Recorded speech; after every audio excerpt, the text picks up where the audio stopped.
Capítulo 5. Padrões de proteção contra a rejeição. Padrão de proteção da rejeição número 1. Votos secretos. Alguns dos maiores tijolos nos muros de proteção que construímos são os votos secretos, que consistem em promessas que fazemos a nós mesmos para nos proteger. Aqui estão alguns exemplos. Ninguém me machucará novamente. Quando eu sair dessa situação, ninguém mandará mais em mim. Nunca mais deixarei alguém se aproximar o suficiente para poder me machucar outra vez. Ninguém mais me controlará novamente. Vou cuidar de minha própria vida de agora em diante. Ninguém mais me dirá o que fazer. Fazemos promessas como essas a nós mesmas, não apenas uma vez, mas constantemente. Dizemos a nós mesmos tais coisas interiormente, como cresci por 15 anos no lar, onde era constantemente abusada. Imagine quantas vezes eu disse: quando sair daqui, ninguém mais mandará em mim. Não admira que tenha sido necessário um milagre de Deus para me ensinar como ser submissa à autoridade. Muros criam bloqueios. Pessoas na fila de oração frequentemente me dizem: eu me saio bem em todo tipo de relacionamento, exceto num relacionamento mais íntimo. Não posso suportar nenhum tipo de proximidade. Alguma coisa está errada. Há algum tipo de bloqueio. Começo a namorar e tudo vai bem até que pareça tornar-se algo permanente. Não sei qual é o problema, mas chega a um ponto em que começo a me retrair, embora não quisesse fazê-lo. Esse problema é geralmente resultado de muros, edificados por meio de votos secretos, dito vez por vez. Ninguém se aproximará mais de mim o suficiente para me machucar novamente. Ou ninguém irá me controlar novamente. Eu cuidarei da minha vida de agora em diante e nunca mais ninguém me dirá o que fazer. Isso estava profundamente gravado dentro de mim por dizê-lo vez por vez. Pessoas podem fazer votos secretos com relação a muitas coisas. Considere isso. Muitas pessoas estão em escravidão hoje porque seus pais estavam fora de equilíbrio numa área ou outra. Por exemplo, passei um tempo tentando ensinar meus filhos a comer corretamente. Eu não os deixava comer nada com açúcar. Eu dizia: vocês não vão comer essas coisas ruins. Provavelmente exagerei, o que muitos de nós fazemos até aprendermos mais sobre equilíbrio. Agora percebo que tinha sido melhor se os deixasse comer alguma coisa com açúcar ocasionalmente, mas criei uma lei sobre não poder comer açúcar, o que somente os fez ter mais vontade de comê-lo. Não tenho problemas com açúcar. Posso comer um pedacinho de algum doce e ficar satisfeita. Mas meus filhos não são desse jeito. Eles amam coisas doces e pensam que têm de comê-las até o fim. Já conversamos sobre o motivo de eles gostarem tanto de açúcar e me pergunto se não seria porque não foi permitido que eles o comessem quando criança. Esse tipo de situação pode levar os filhos a fazer um voto. Quando eu sair daqui, você pode apostar. Eu comerei tudo o que eu puder e ninguém mais me dirá que não posso comer algo.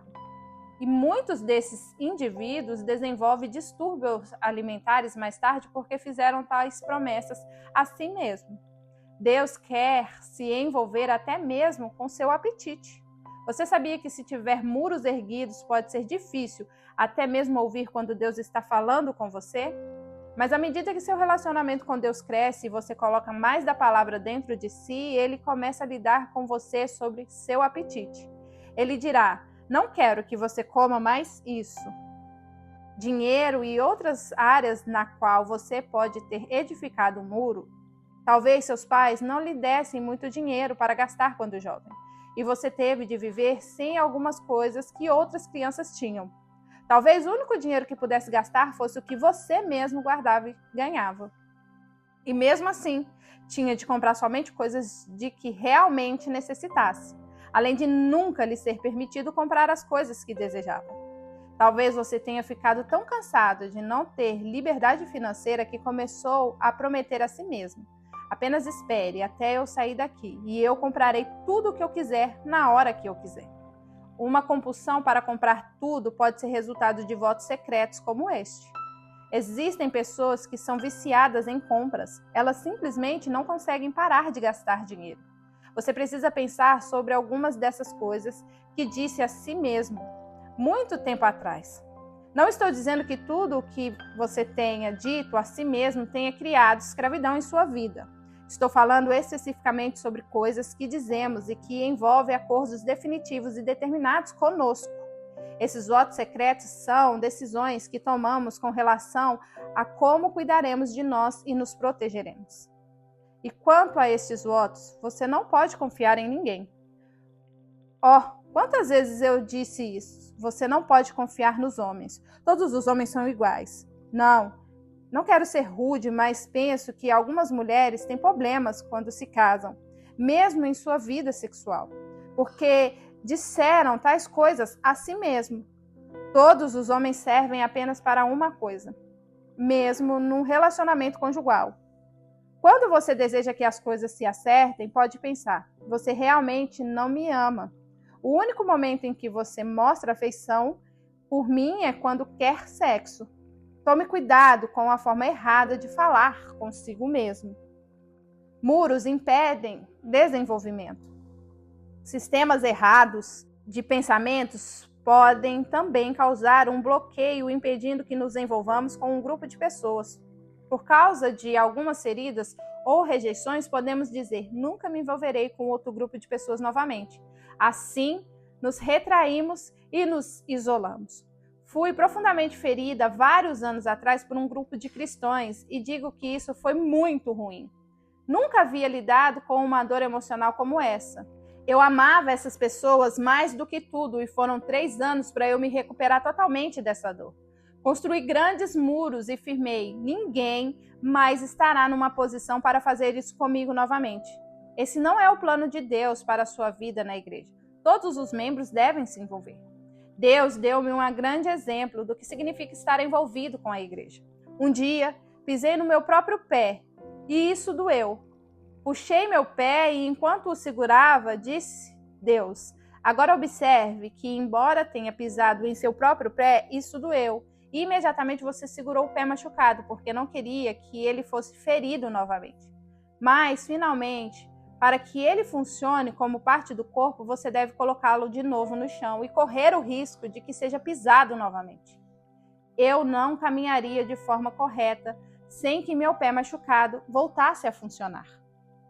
Se alguém em sua igreja ou em sua família o machucou, sua relação imediata é se retrair. O Senhor mostrou-me que determinar-se a não se envolver novamente é como manquejar o resto da vida, caminhando apenas com um pé. Você mutila a si próprio com essa escolha, simplesmente ao dizer: isso dói, não vou deixar que aconteça novamente. Isso constrói um muro e você se recolhe atrás dele. Padrão de proteção da rejeição número 2, fingimento. Além de tentar proteger-me da rejeição por meio de votos secretos, também fingia que não me importava. Você não pode me machucar porque não me importo com o que você faz. Alguém pode me perguntar: isso machucou você? E você diz: não, de forma alguma, eu não me incomodo. Há alguns versículos das Escrituras que lidam com o fingimento. O Salmo 51,6 diz: eis que tu desejas a verdade no íntimo, faz-me, portanto, conhecer a sabedoria em meu interior. Não vou viver com amargura, vou viver tendo alegria. Fui uma pessoa com amargura por muitos anos de minha vida. Por dentro dizia: quem precisa de você? Eu viverei minha própria vida. Bem, não vivo mais assim porque recebi a cura de Deus em minha vida. Fingidores são incapazes de amar e acham difícil desenvolver bons relacionamentos. O fingimento não é limitado às mulheres. Muitos homens fingem por uma atitude machista que eles pensam que deveriam ter. Alguns deles estão sofrendo, mas não admitem isso. Nem mesmo deixam que as suas esposas compartilhem sua dor.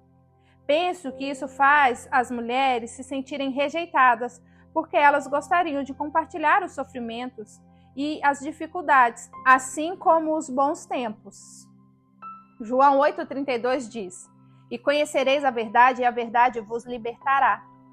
De fato, nada além da verdade libertará você.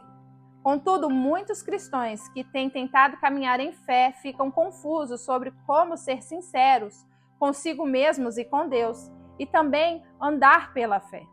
Se você está espirrando a cada 2 segundos, com os olhos lacrimejando, e alguém diz, você está doente? Você não tem de dizer, não, eu não estou doente. Talvez você pense, mas se admitir que estou doente, como serei curado? Creio na cura. Você poderia então falar da seguinte forma: não estou me sentindo bem, na verdade. Meu corpo está com vários sintomas agora mesmo, mas creio em Deus para a minha cura. Embora não me sinta bem agora, creio que maior é aquele que está em nós do que o que está no mundo. 1 João 4,4. Assim, eu gostaria que você juntasse sua fé com a minha e cresça em Deus para que Ele retirasse isso de mim. Eis como você caminha pela fé. Não precisamos mentir e fazer as outras pessoas pensarem que é um tolo. Seu colega vê que você obviamente está doente, mas você diz, não estou doente. E mais tarde ele nota um grande adesivo no vidro traseiro do seu carro que diz, lá vai um deles, um daqueles mais santos que os outros, com que você não pode conversar porque eles não são sinceros. Ou também quando alguém o machuca e vem até você mais tarde e diz, desculpe-me por ter lhe machucado. Em vez de dizer, está perdoado, está tudo bem, você diz, não tem problema, você não me machucou. Porque não podemos aprender a ser sinceros e verdadeiros? Uma coisa a meu favor é que eu sou franca e sincera. Sempre fui sincera, mas esse é um dom de Deus. Não creio que poderia ter suportado todo o lixo que enfrentei se Deus não me dotasse com a habilidade de ser sincera. Pessoas me dizem todo o tempo, gosto do seu ensino porque você é bastante franca. Você apenas diz aquilo do jeito que é e não age como se nunca tivesse problema. Sou assim porque não conheço outra forma de ser. Não acho que poderia ensinar se tivesse de depender de algum tipo de papel. Dave e eu tentamos ser verdadeiros um com o outro. Algumas vezes eu lhe digo, Dave, isso aconteceu comigo, ou aquilo aconteceu comigo e simplesmente me machucou. Ore para que eu possa suportá-lo e ficar bem novamente. Por muitos anos de minha vida, contudo, eu não era nada além de uma pessoa fingida. Toda a minha vida era uma mentira. Existem muitas pessoas com grandes feridas e dores, contudo, elas mentem e dizem, isso realmente não me importa. Elas estão edificando muros por meio da falsidade. Recentemente, um dos meus auxiliares que estudou psicologia conversou comigo a respeito do mecanismo de defesa. Ele disse que algumas pessoas tentam lidar com a morte de algum amado ao se recusarem a enfrentar o fato, dizendo a si mesmo, não, isso não aconteceu. Não vou enfrentar essa situação. Mas isso é algo falso. Você não pode fingir. Tem de enfrentar a realidade. Você deve dizer, essa pessoa se foi e isso dói. Vou sentir sua falta porque ela desempenhou uma parte importante da minha vida. Mas Deus ainda tem planos para mim. Ele me deixou aqui e ainda tenho algo a fazer nesta terra. Assim, vou continuar e descobrir o que é. Sei que vou precisar de um tempo de cura e restauração, mas Jesus me ajudará a conseguir. Se você não enfrentar a realidade quando um amado morre ou uma perda de qualquer espécie, se edificar muros assim que começar a sentir a dor, poderá sofrer para sempre. Você tem sido uma pessoa fingida? Você algumas vezes acha difícil ser verdadeiro com as pessoas?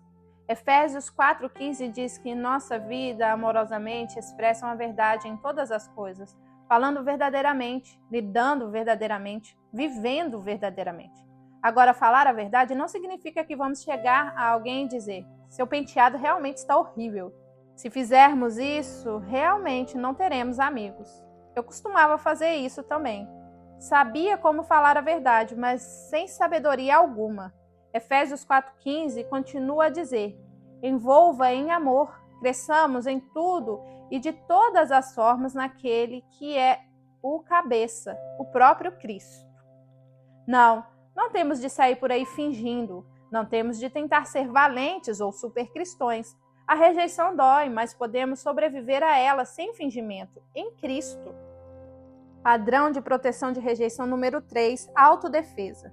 Defendemos-nos da rejeição de diferentes formas. Algumas vezes nos defendemos com ira. Você me machucou, mas compensarei a dor ao ficar furiosa com você. Eu o tornarei mais miserável do que você me tornou. Você me machucou, mas vou lhe dar o troco. Quando alguém me machuca, quero que esse indivíduo pare e me ouça para que eu possa ensiná-lo como viver para nunca mais me machucar. Veja, sou uma boa mestra e o dom do ensino não funciona apenas no púlpito, mas as pessoas nem sempre são receptivas a receber o ensino. Assim, devo aprender quando permitir que meu dom funcione e quando perceber que não devo tentar ensinar alguém o tempo todo. Quando ensinamos as pessoas todas as coisas que elas devem fazer para nos fazer feliz, tais coisas se tornam leis para elas. Aqui está um exemplo do que eu quero dizer. Dave é muito bom para mim. Ele é simplesmente maravilhoso. Para certas coisas, ele é o melhor do que em outras, mas ele nunca foi um grande comprador de presentes. Agora ele me comprará tudo o que eu quiser em qualquer data especial. Isso é, se pudermos comprar. Ele dirá: o que você quer? Vamos, eu a levarei à loja e compraremos o que você quer. Ele sempre diz: qual é o sentido de comprar algo e trazê-lo para você? Você sempre quer trocar o presente. Não gosta da cor ou disso ou daquilo. Para as mulheres, não importa se elas têm ou não de trocar um presente. Elas apenas querem saber que o marido delas foi ali, andou pelo shopping e tentou encontrá-lo. Esposas não se importam se vão gostar do presente ou não. Isso não faz nenhuma diferença. Elas apenas querem que o marido tenha o trabalho de encontrar algum presente. Elas querem saber que isso custou algo do marido. Algo além do dinheiro. Dave e eu saímos da cidade no final de semana, no Dia das Mães. Meus filhos tinham me levado para comemorar antes que viajasse. E no domingo tínhamos somente uma das nossas filhas conosco. Éramos apenas os 3. Não penso que alguém mais se lembrava de que era o Dia das Mães, exceto eu mesma. Finalmente disse à minha filha: deseje-me um feliz Dia das Mães. Ela disse: certo, feliz Dia das Mães. Bem, fomos à igreja e fizemos muitas coisas. Estivemos muito ocupados. Eu disse a Dave: o que você quer me dar no Dia das Mães? Ele respondeu: você poderia ter o que quiser. Mas eu disse: não, o que você quer me dar no Dia das Mães? Bem, o que você quer? Ele perguntou. Durante o dia inteiro resisti à tentação de fazê-lo sentar-se e dizer-lhe: agora, querido, eu gostaria amorosamente de lhe explicar como isso me machuca. Mas isso não teria nenhum efeito. Você sabe o que aconteceria se fizesse isso? Na próxima data especial, ele se sentiria obrigado a sair e comprar algo apenas para me fazer feliz. E não teria nenhum significado para mim se ele o fizesse com essa motivação. Tínhamos algum tempo naquela tarde e eu disse: vamos ao shopping? Logo ao chegarmos ali, pedi: vamos comprar um presente para mim pelo Dia das Mães? David disse: certo, o que você quer? Ele comprou-me uma linda roupa. Eu teria gostado mais se tivesse acontecido de outra forma. Mas o ponto é que Dave me ama, tem grandes qualidades e faz muitas coisas que outras pessoas não fazem. Portanto, por que me importar com apenas uma coisa? Não importa quem esteja ao seu redor, as pessoas não irão fazer tudo para lhe agradar 100% das vezes. Assim, resisto à tentação de colocar regras em Dave ou em qualquer outra pessoa e dizer como devem me tratar para que eu não seja ferida. Devemos lançar nossas defesas sobre o Senhor. Quando tentamos colocar uma série de regras em nossos relacionamentos, esse é um sutil método de defesa. Estamos tentando dizer à pessoa como nos tratar para que não edifiquemos muros de proteção em nossa vida. Quando tentamos transferir tal revelação para outra pessoa, entramos num grande legalismo. Se deixarmos que Deus lhe traga essa revelação, ela aprenderá algo que será feito de forma permanente, com alegria. Padrão de proteção da rejeição número 4. Defesa verbal. Quando usamos o padrão de proteção da defesa verbal, tentamos convencer os outros de que estamos certos. E interessante notar que Jesus nunca se defendeu. A Bíblia diz que ele confiava no Senhor em tudo. Em meio ao abuso, ele confiou tudo, inclusive a si mesmo.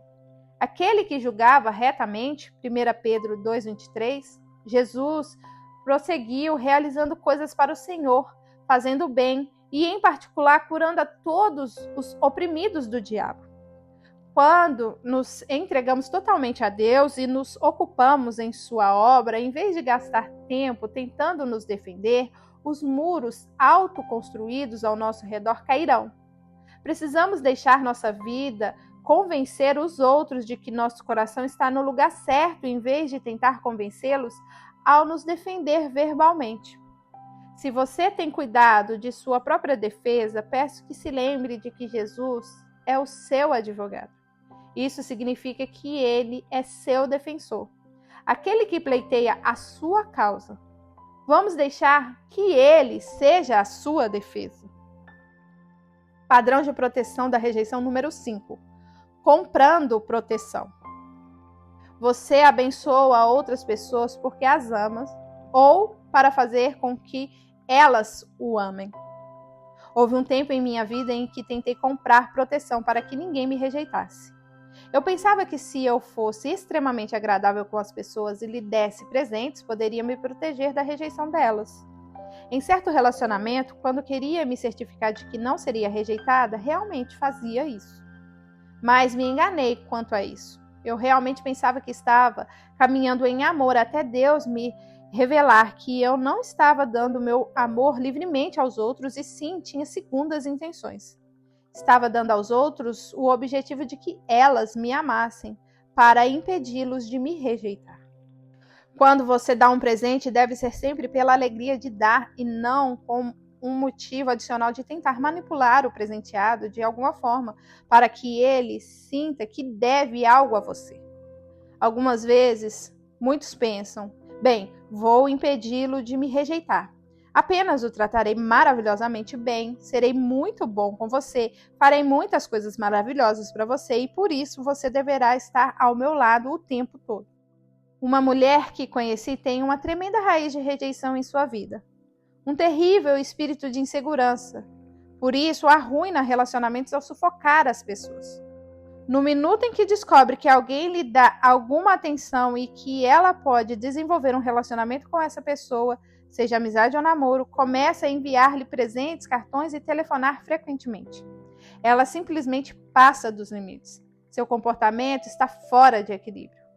Se você perguntasse a essa mulher, ela diria que estava sendo dirigida pelo espírito. Ela diria, bem, apenas tento ser agradável com as pessoas.